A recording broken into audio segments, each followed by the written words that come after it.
This is Growing Up Aspen, a Joiner's Table podcast with Chris Pomeroy and Andy Collin, and our guest today is Valery, as I know her, Valery Moore Kelly.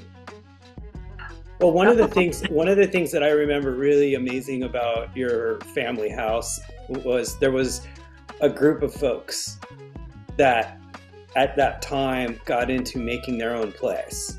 And there's a few folks, the Baldersons, you guys, Monroe, Saunders. I mean, there's a group of folks that sort of helped each other and sort of inspired each other. And so there was sort of this underground group in Aspen that actually did that. And it was kind of cool. And your family was part of that, hunting for boulders and, oh, this would be great. And, oh, this beam in the lumber yard and in the dump would be great for us to do this. And part of it was recycling. Part of it was actual finding stuff, a combination of things, and it feels like that's that doesn't happen these days.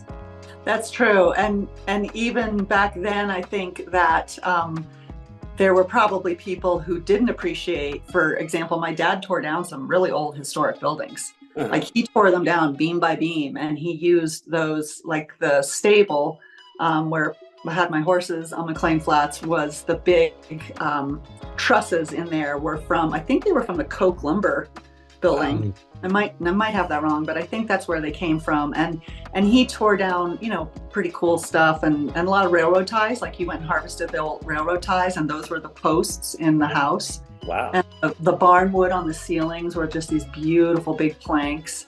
I imagine maybe they were, what's the big tall pine trees that used to grow in Aspen? Cottonwood? What is it? Not the cottonwoods. No, the pines, the really tall pine trees. Lodgepole pine? Lodgepole? No, the longer needles, the really big one. Ponderosas. Yes. I think that there was and so maybe the miners, when they first built Aspen, I mean, I've always wished, like, I'm kind of nostalgic like this, like, I wish I could go back in time and see Aspen before the white man came. I could totally be imagining this, but I'm pretty sure that someone told me who knows the history that the Aspen, valley was like covered in ponderosa pines.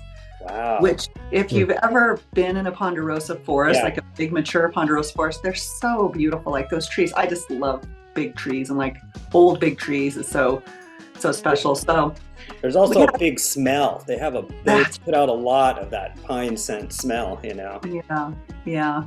So it was a wonderful, wonderful house. And Daddy did, when he was building it, he had a bunch of young guys, Raleigh, what was Raleigh's last name? And, a lot of like 20 something young guys, and he just hired them and like gave them the job of building the walls. And he just was like always bringing people together and different artists. And the rock work in the house was amazing. And he kind of invented that slip form. I'm not sure if he invented it, but he used a lot of the slip form technique, which was to build forms out of plywood.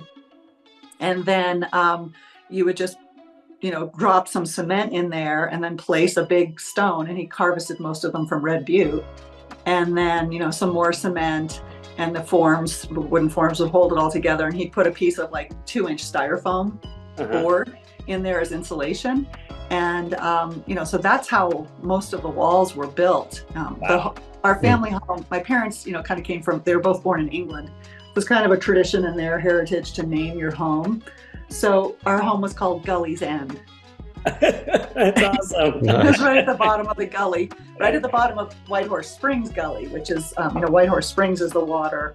It's the artesian spring that feeds Starwood and McLean Flats. And that was a beautiful feature of it too, because the water just came out of the earth there, and by law, there needed to be a certain amount of flow that joined the ditch and went down to the river eventually. And so we had a stream that was just clean, fresh water. I mean, I drank from that stream my whole childhood growing up. There was a Sierra Club cup, a little, stainless steel cup that would hang on the roots of this aspen tree right by the stream. And Daddy had And so I would go and drink from the stream all the time. And we had a bridge. We called it the bridge. It was the entryway to the house. So like you'd come drive up past the house and there was a big turnaround and you'd come in the front door and walk down this long hallway with big windows on either side, and the stream went right under that. Oh, wow. Wow. That's pretty cool. Yeah. That was the bridge. And then there was a big atrium in there. My mom was an amazing gardener, and she grew a lot of great plants. Everything just thrived under her care. She had a green thumb. And one of the plants that when the house was first built, in 66, I was born in 67, so I always lived there. There was the floor was earthen for a long time, till I was probably 8, 9, or 10.